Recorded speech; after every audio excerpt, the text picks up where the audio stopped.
మీ car EMI కట్టలేకపోతున్నారా? మీ car EMI మేము కడతాం. ఈ నెంబర్కి కాల్ చేయండి. నమస్తే, welcome back to Suman TV. నేను మీ సంజయ్. ఈరోజు మనతో పాటు ఉన్నారు తోడు నీడ ఫౌండర్ రాజేశ్వరి అమ్మ గారు. మ్యామ్తో మాట్లాడి కొన్ని విషయాలు తెలుసుకుందాం. నమస్తే అమ్మ. నమస్తే బాబు. అమ్మ, ఎదుటి వ్యక్తి ఎవరైనా మాట్లాడుతుంటే వాళ్ళు మాట్లాడే విధానాన్ని బట్టి వారు నిజం మాట్లాడుతున్నారో అబద్ధం మాట్లాడుతున్నారో అని దాన్ని కనిపెట్టచ్చని అంటున్నారు. అసలు ఎలా అంటారు? ఒక వ్యక్తి మాట్లాడేది నిజం అబద్ధం అని ఎలా తెలుసుకోవాలంటారు? అది నిజంగా చెప్పాలంటే తెలుసుకోవడం కష్టమే. కాకపోతే ఏంటంటే కొంతమంది మనుషులు మాటల్లో నిజాయితీ ఉన్నప్పుడు ఒక స్థిరత్వం ఉంటుంది మాటలో. మాట మార్చరు, అది నిర్భయంగా ముఖంలోకి చూసి మాట్లాడతారు. ఇలా కాకుండా అటు తిప్పి ఇటు తిప్పి తలంచుకొని అలా అని ఇలా అని మారుస్తుంటారే మాట, వాళ్ళది అబద్ధమని తేలిపోతుంది చాలా వరకు. అయితే కొంతమంది ఏంటంటే నిజంగానే నిజాయితీగా ఉన్నట్టే మాట్లాడతారు, కానీ అందులో కూడా అబద్ధాలు ఉంటాయి. అలాంటి వాళ్ళని పట్టుకోవడం కష్టం. ఇది ఆషాఢభూతి కథ చెప్తారు సరే మనకి, అలాగా అటువంటి వాళ్ళని పట్టుకోవడం కష్టం. కాకపోతే జనరల్గా మాటల్లో మాత్రం మనం గట్టిగా మాట్లాడినప్పుడు వాళ్ళు తడబడతారు. అబద్ధం చెప్పేవాళ్ళు తడబడతారు. తడబడి వాళ్ళని చెప్పిన మాటని వాళ్ళు సపోర్ట్ చేసుకోవడం కోసమని ఏదో ఒక అబద్ధం చెప్తూ ఉంటారు. దాన్ని బట్టి ముఖం చూస్తేనే మనకి అది సగం తెలిసిపోతుంది, వాళ్ళ మాటల్లో మిగతా తెలిసిపోతుంది. అవునమ్మా, ఇలాంటి సందర్భాలు ఏమవుతుందంటే వాళ్ళ మాటలు నమ్మి మనం ముందుకు అడిగేస్తుంటాం, మనమే ఇబ్బందుల్లో పడాల్సి వస్తుంది తర్వాత అబద్ధం అని తెలిసి. అలా కాకుండా ఒక వ్యక్తి మాట్లాడుతున్నప్పుడే మనం దాన్ని కనుగొనగలిగితే, ఇప్పుడు నిజంగా ఆ వ్యక్తి మాట్లాడుతున్నప్పుడు మాటల విధానం నిజంగా కాన్ఫిడెంట్గా ఉందనుకుందాం, అలాంటి వ్యక్తి మాట్లాడేది నిజం అబద్ధం అని మనం ఎలాగా కనిపెట్టచ్చు అంటారు? అంటే మనం ఏ విధమైన ప్రయత్నం చేయాలంటారు? అదే ఇలాంటి మోసాలు చాలా జరుగుతున్నాయి. ముఖ్యంగా దీని పేరేంటిది, ఈ ఫోన్ ద్వారా వచ్చేటువంటి కాల్స్ అలాంటి వాటిలో. మన వాడు కూడా ఫోన్ చేశాడు, ఏదో మీడియా నుంచి మాట్లాడుతున్నాను నేను, మీకు ఒక్కొక్క మీడియాకి ఇంత చప్పున మేము పే చేస్తాము, ఫస్ట్ దానికి 200 ఎంతో ఇస్తాము, 200 250 ఏదో చెప్పాడు. అలా మీరు నెలకి 8,000 10,000 సంపాదించుకోవచ్చు అని ఏదో చెప్పాడు. ఇస్తే ఛానల్ వాళ్ళు ఇస్తారు, వాడెందుకు ఇవ్వాలి? అసలు వాడికి ఏంటి సంబంధం? నాకు డౌట్ వచ్చింది, అది నిజమో అబద్ధమో తర్వాత సంగతి. వాడి మాట అయితే అనుమానాస్పదంగా ఉంది. మీకేంటి సంబంధం అంటే, మేము ప్రమోట్ చేయాలనుకుంటున్నాం మీ యాక్టివిటీస్ అన్నీ, మీరు ప్రమోట్ చేయక్కర్లేదు, ఆల్రెడీ ఛానల్ వాళ్ళు చేస్తున్నారు కదా, మీరు చేసేది ఏముంది అంటే, లేదు మీకు దాంట్లో ఇన్కమ్ కూడా వస్తుంది కదా. అంటే ఆ డబ్బు ఆశ మన దగ్గర ఉన్నది అనే బలహీనతను వాడు క్యాష్ చేసుకుంటాడు. డబ్బు వస్తుంది నెలకి 10,000 అనగానే టెంప్ట్ అవుతారు మనుషులు, అంతే కదా. అక్కడి నుంచి వాడికి వివరాలు ఇవ్వడం మొదలెడతారు. అంచేత నాకు అవసరం లేదని అక్కడ కట్ చేసేసాను. మీరు ఎందుకు భయపడుతున్నారని వాడు మళ్ళీ నాకు మెసేజ్, అన్ని మెసేజ్లే, మాట్లాడు, నువ్వు ఏదైనా ఉంటే డైరెక్ట్ మాట్లాడు, లేకపోతే ఫోన్ పెట్టేసాయి, నీ నెంబర్ ఇంకోసారి చేస్తే నేను బ్లాక్ చేస్తానని చెప్పాను. అంతే, ఊరుకున్నాడు. ఇప్పుడు దీనికి డిజిటల్ అరెస్ట్ అనే పేరు కూడా పెట్టారమ్మా. ఏ విధంగా అంటే, తల్లిదండ్రులకి పిల్లలు ఏదైనా తప్పు చేసి పోలీస్ స్టేషన్లో దొరికిపోయారన్న విధంగా ఫోన్ చేసి వాళ్ళని మభ్యపెట్టి వాళ్ళ దగ్గర డబ్బులు తీసుకుంటారు. అది నిజం అబద్ధం అన్న డబ్బులు కోల్పోతున్నారు. పిల్లలు జైల్లో ఉన్నారని ముందు భయపడుతున్నారమ్మా. అసలు అలాంటి సందర్భంలో తల్లిదండ్రులు ఎలా వ్యవహరించాలంటారు? వాడు అలా చెప్పినప్పుడు మీరు డైరెక్ట్ పోలీస్ స్టేషన్కి వెళ్ళి కళ్ళతోనే చూసుకోవచ్చు కదా మీ పిల్లాడు నిజంగా ఉన్నాడా అని. నిజంగా ఉంటే వాళ్ళు ఎవరు ఇలా చెయ్యరు, ఇందులో పెట్టి మాట్లాడరు వాళ్ళు. నాకు ఒకసారి మన కార్యక్రమం చేస్తుంటేనే ఒకరి నుంచి ఫోన్ కాల్ వచ్చింది, ఒక ఎస్ఐ నుంచి. నేను ఎస్ఐని మాట్లాడుతున్నాను, ఏదో పలానా ఊరు నుంచి మీరు ఈ కార్యక్రమం చేస్తున్నారు. ఒక అమ్మాయి వాళ్ళకి కంప్లైంట్ ఇచ్చింది, ఏమనంటే మా నాన్న మాతో గొడవపడి ఆస్తి కాగితాలు తీసుకుని నేను తోడు నీడకి వెళ్ళిపోతున్నాను, నేను పెళ్లి చేసుకుంటాను వెళ్ళిపోయాడు. ఆయనకి చాలా ఆస్తి ఉంది, ఆస్తి కాగితాలు తీసుకుని వెళ్ళిపోయాడు కాబట్టి మా అనుమతి లేకుండా ఆయన పెళ్లి చెల్లదు అని పోలీస్ కంప్లైంట్ ఇచ్చింది ఒక అమ్మాయి. నాకు తెలిసి మైనారిటీ తీరిన ఏ వ్యక్తికైనా సరే పెళ్లి చేసుకునే హక్కు ఉంది. 18 ఏళ్ళు దాటిన వాళ్ళకి పోలీస్ స్టేషన్లలోనే బోల్డ్ ప్రేమ వివాహాలు చేస్తున్నారు. 60-70 ఏళ్ళ వాడికి ఎందుకు లేదు అని ఈయన చెప్పి, మీరు ఎంతమంది వస్తే అంతమందివి పిల్లల పర్మిషన్ కాగితాలు ఉండాలి. మరుసటి రోజే మీటింగ్, మొన్నటి మీటింగ్, నేను మీటింగ్కి వస్తాను, మీ అప్లికేషన్తో పాటు పిల్లల పర్మిషన్ కాగితాలు కూడా ఉండాలి, నేను చెక్ చేస్తాను అన్నాడు. సరే రండి అన్నాను. అయితే నాకు తెలిసినంత వరకు పిల్లల పర్మిషన్ అవసరం లేదు, అయితే అది వాళ్ళ పర్సనల్ విషయం కాబట్టి దాంతో సంబంధం లేదు. ఆయన వెళ్ళిపోతున్నాడు కాబట్టి ఆస్తి కాగితాలు తీసుకుని ఆస్తి పోతుంది అన్నది అమ్మాయి బాధ. ఆయన పోయినా పర్వాలా, ఆస్తి కాగితాలు తీసుకున్నాడు కదా, అందుకని ఆస్తులను వాళ్ళ దగ్గర వచ్చే సమస్య ఇది. అందుకనే లివ్ ఇన్ రిలేషన్ పెట్టింది, ఆస్తులతో సంబంధం లేకుండా ఇద్దరు కలిసి ఉండేలాగా. సో రండి అన్నాను, అయిపోయింది. మరుసటి రోజు మీటింగ్ మొదలుపెట్టాము. మీటింగ్లో చెప్పాను, ఇలా వస్తానన్నారు, అందరినీ కాగితాలు అడిగారు, మన దగ్గర కాగితాలు లేవు కాబట్టి ఆయన ఇష్టం, ఆయన ఏం చేస్తారు అన్నాను. కానీ ఆయన రాలేదు. ఎందుకనంటే రాలేదు అంటే ఆయనకి తెలుసు లీగల్గా అడిగితే అది ముందుకు వెళ్ళదని. అంచేత కాకపోతే పోలీస్ కాబట్టి కొంచెం డబాయించాడు అంతే.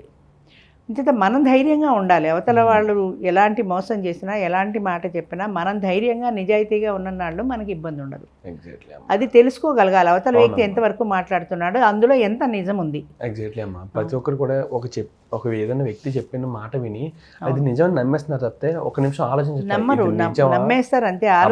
ఒక 5 నిమిషాలు ఆలోచించే తొందర కదా, ప్రతిదానికి తొందర ఎక్కువ. తొందరపాటు నిర్ణయాలు ఎప్పుడైనా నష్టమే. మీరు అన్నట్టుగా ఏదైనా వ్యక్తి చెప్పిన మాట విన్నప్పుడు ఒక 5 నిమిషాలు పాస్ తీసుకుని అసలు ఇది నిజమా కాదా. ఇప్పుడు మీ అబ్బాయిని అరెస్ట్ చేసాము అన్నాడు అనుకోండి, ఆయన ఎవరు ఏంటి మనకి తెలియాలి కదా. ఆయన ఎవరో ఏంటో మనకి తెలియదు. తెలియకుండా వాడి మాట ఎలా నమ్ముతాం? ఏ పోలీస్ స్టేషన్లో చేశారో ఏదో చెప్తాడు, నోటుకు వచ్చి బంజారా హిల్స్ పోలీస్ స్టేషన్. మీరు వెళ్ళండి పోలీస్ స్టేషన్కి వెళ్ళి చూడండి, అక్కడ ఎస్ఐతో మాట్లాడచ్చు కదా. అదే నిజమైతే మీ అబ్బాయి అక్కడ ఉంటాడు కదా. లేదా మా అబ్బాయితో ఒకసారి మాట్లాడించండి అని చెప్పండి, అదే నిజమైతే మీ అబ్బాయి మాట్లాడతాడు కదా. మీ అబ్బాయితో మాట్లాడించలేదంటే వాడు అబద్ధమై ఉండాలి. మీ అబ్బాయి అక్కడ లేడు. మీరు డబ్బులు ఇస్తే విడిచిపెడతాం అన్నమాట కూడా అబద్ధం. అంచేత అలాంటి చోట్ల మనం ముందు స్థిమితపడాలి. కంగారు పడకుండా మనం స్థిమితపడి ఇది నిజమైన కాలా అబద్ధం కాలా అన్నది ఆలోచించుకోగలగాలి. ఆలోచించుకొని మనం డైరెక్ట్గా వెళ్ళి చూడాలి, లేదా మీ అబ్బాయితో మాట్లాడించమని చెప్పగలగాలి. ఎక్కువ ఆర్గ్యుమెంట్ పడతాం అనవసరం. అది మీకు డౌట్ వచ్చింది అంటే మీరు కట్ చేసేయండి అంతే. కట్ చేసి మీరు స్ట్రైట్ అవే పోలీస్ స్టేషన్కి వెళ్ళి చూసుకోవాలి. అయితే మన పిల్లలు అనగానే ఆ తల్లిదండ్రులు కంగారు పడతారు. కంగారు పడి వాళ్ళు అడిగిన డబ్బులు ఇచ్చేస్తారు. అవునమ్మా. అండ్ అంతేకాకుండా పిల్లల విషయంలో కూడా తల్లిదండ్రులు ఎలాంటి తప్పులే చేస్తూ ఉంటారు. ఏ విధంగా అంటే పిల్లలు చెప్పేది నిజమా అబద్ధం అని ఆలోచించారు. నమ్ముతారు. డబ్బులు అడిగితే ఏదైనా అవసరం ఉందేమో, సంథింగ్ ఏదైనా అవసరపడి ఉండొచ్చు, ఇంపార్టెంట్ ఏమో అది నిజమా అబద్ధం అని ఆలోచించరు. అలాంటి సందర్భాల్లో పిల్లలు అబద్ధం చెప్తున్నారా నిజం చెప్తున్నారా అని చెప్పేసి ఎలా గుర్తించాలంటారు వాళ్ళ విషయంలో? అసలు పిల్లలతో కూర్చొని మాట్లాడుకునే తీరిక లేదు పేరెంట్స్కి. డబ్బులు పడేస్తారే కానీ దేనికైనా అసలు ఏం జరిగింది, నీకు ఎందుకు డబ్బులు కావాలి, నిన్నెవరు భయపెట్టారు, నిన్నెవరు బెదిరించారు, నాతో మాట్లాడమను, లేదా మన ఇద్దరం అక్కడికి వెళదాం, మనం మాట్లాడదాం. ఇలా పిల్లలతో కూర్చొని డిస్కస్ చేసుకుని పిల్లల్ని కాస్త బుజ్జగించి అసలు విషయం ఏంటో తెలుసుకోగలగాలి. It is not so easy. పిల్లలు అన్ని నిజాలు చెప్పరు, ఆ కంగారులో వాళ్ళు అబద్ధాలు చెప్పచ్చు. అయితే మనకి పిల్లలకి ఉండే రిలేషన్ని బట్టి కూడా ఉంటుంది. ఎంతసేపు పిల్లలు భయపడతారు బాధపడతారంటే వాళ్ళు ఏదో ఒక వాళ్ళని వాళ్ళు కాపాడుకోవడానికి అబద్ధం చెప్తారు. అయితే అది అలా కాకుండా వాళ్ళని మనం బుజ్జగించి కూర్చొని మాట్లాడి లాలించి నెమ్మదిగా విషయం ఏంటో కొంతవరకు తెలుసుకోగలిగితే అది నిజమా అబద్ధమా అనేది తెలుస్తుంది. వాడు ఎవడో 10 లక్షలు ఇమ్మన్నాడు, పదా నేను కూడా వస్తాను, 10 లక్షలు ఎవడు అడిగాడు అన్నాడు, నువ్వు నేను ఇద్దరం పెడదాం అంటే తేలిపోతుంది కదా. అది నిజమైతే పిల్లాడు తీసుకెళ్తాడు, అది అబద్ధమైతే వీడే అవసరం కోసం అలా అబద్ధం ఆడాడు అంటే అది అందులోనే తేలిపోతుంది. మీరు అక్కర్లేదు నాన్నగారు నాకు ఇచ్చేయండి 10 లక్షలు నేనే వెళ్తాను అన్నాడు అనుకో, నమ్మద్దు. పిల్లలకి ఇచ్చే డబ్బులు కూడా ఏ విధంగా అంటే వాళ్ళు సంథింగ్ ఫ్రెండ్స్తో పిక్నిక్ వెళ్తున్నాం, కాలేజ్ అంతా పిక్నిక్ ప్లాన్ చేశారు, లేకపోతే టూర్ ప్లాన్ చేశారు అని చెప్పేసి డబ్బులు అడుగుతుంటారు ఇంట్లో. అలాంటి డబ్బులు పట్టుకెళ్ళి వాళ్ళు బయట జలసాలు దేనికి ఖర్చు పెడతారో తెలియట్లేదమ్మా. వాళ్ళు పాడైపోతున్నారు. అంత డబ్బు చేతికి అందడం వల్ల వాళ్ళు తాగుతున్నారు, డ్రింక్ చేస్తున్నారు, సిగరెట్లు కలుస్తున్నారు, గంజాయి కూడా అలవాటు పడుతున్నారు. ఏంటంటే ఇదంతా ఎక్కడ నడుస్తుందంటే ఏంటమ్మా, ఒక్కటి జస్ట్ వాళ్ళు చెప్పేది నిజమా అబద్ధం అని తెలుసుకోకపోవడం వల్ల జరుగుతుంది ఇదంతా. ఎగ్జాక్ట్లీ అమ్మా, మీరు అన్నట్టుగా ఒక 5 నిమిషాలు పాస్ తీసుకుని అసలు నిజంగా వాడు చెప్పేది ఏంటనేది ఏంటంటే పూర్వం 10 మంది పిల్లలు ఉండేవాళ్ళు. ఎంతమంది పిల్లలున్నా డిసిప్లిన్లో పెరిగేవారు. అంతమంది పిల్లల కన్నా కూడా ఒక క్రమశిక్షణ, ఒక పద్ధతి, నాన్నతో మాట్లాడాలంటే భయం, అంటే భయభక్తులతో కూడిన ప్రేమ ఉండేది పేరెంట్ అంటే. ఇప్పుడు తండ్రి పిల్లలు స్నేహంగా ఉండాలి కాబట్టి ఏరా కొడుక అంటే ఏరా నాన్న అన్నట్టు ఆ రిలేషన్లో చనువు ఉండాల్సిందే, కానీ దాంతోపాటు భయభక్తులు కూడా ఉండాలి కదా. చిన్న పిల్లలు 10 పిల్లల్ని కన్నా డిసిప్లిన్లో పెంచారు, కానీ ఇప్పుడు 2, 3, 2 అయిపోయింది. అసలు ఒక పిల్లలే కంటున్నారు. ఇప్పుడు రాను రాను అది కూడా వద్దంటున్నారు. సో ఆ కన్నా ఒకరిద్దరికి వీళ్ళ మమకారం ఏమవుతుందంటే తల్లి తండ్రి ఇద్దరు ఉద్యోగాలు చేసుకుంటూ బిజీగా ఉంటారు. వాళ్ళ కోరికలు తీర్చడం కోసమని వీళ్ళు టైం పెట్టలేకపోతున్నారు కాబట్టి దాన్ని కాంపెన్సేట్ చేయడం కోసమని వాళ్ళు అడిగినంత డబ్బులు ఇచ్చేస్తుంటారు. బాగా హై ప్రొఫైల్ ఉండే కుటుంబాలు, అంటే సంపన్న కుటుంబాల్లో, లేని వాళ్ళు ఎలాగో ఇవ్వలేరు. ఇంక వాడు నా బర్త్డే అయింది మొన్న, మా ఫ్రెండ్స్ అందరికీ పార్టీ ఇచ్చుకుంటానంటే ఇంట్లో ఇవ్వు, మేము ఇంట్లో అరేంజ్ చేస్తామని అన్నారు. నేను క్లబ్లో ఇచ్చుకుంటానంటే సరే 1 లక్ష రూపాయలు ఇచ్చేస్తారు. ఈ డబ్బులతో ప్రేమని కొనలేరు, కానీ కాంపెన్సేట్ చేసుకుంటున్నారు. వీళ్ళకి ఒక గిల్టీ ఫీలింగ్ ఉంటుంది, అయ్యో మా అబ్బాయికి మాకు కావాల్సిన సౌకర్యాలు మేము సమకూర్చలేకపోయాము, కనీసం డబ్బైనా ఇద్దాము అని. ఒక వస్తువు కొనుక్కోవాలన్నాడు అనుకో, ఆ వస్తువు వద్దు అని అన్నారు. అది అవసరం ఉన్నా లేకపోయినా వాడు అడిగాడు కదా, మనకి డబ్బు ఉంది కదా ఇచ్చేద్దాం, ఇచ్చేస్తే వాడు సంతోషంగా ఉంటాడు కదా అనే. కానీ ఆ డిసిప్లిన్లో పెంచాలి, అది ఎట్టి పరిస్థితుల్లో వాళ్ళకి మనం చనువు ఇవ్వకూడదు అన్న పరిస్థితి లేదు. ఒకళ్ళని అనడానికి తప్పుపడడం కాదు, ప్రస్తుతం జనరేషన్ అలా నడుస్తుంది. Exactly. సో దాంతో వాళ్ళకి కోరినంత డబ్బులు రావడంతో వాళ్ళు క్లబ్బులు తిరుగుతారు, పబ్బులు తిరుగుతారు, డ్రగ్స్ అలవాటు పడతారు. 10th క్లాస్ ఇంటర్మీడియట్ లెవెల్ నుంచి డ్రగ్స్ ఎలా అలవాటు అవుతున్నాయి, వీళ్ళకి అసలు ఎవరిస్తున్నారు, ఎలా అలవాటు అవుతున్నాయి, ఎవరైనా కనుక్కున్నారో ఎవరికీ తెలియదు. అంతే. అంచేత పేరెంట్స్లో అది క్రమశిక్షణ ఉండాలి, భయభక్తులు ఉండాలి. వాడు ఎంత డబ్బు అడిగితే అంతా ఇచ్చేయడం కాదు.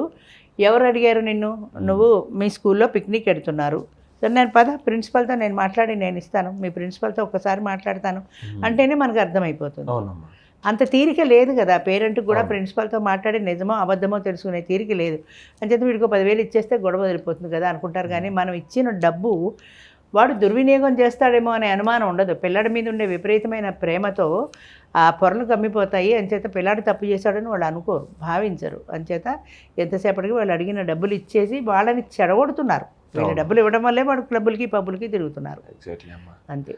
థ్యాంక్ యూ అమ్మా, thank you very much. Thank you.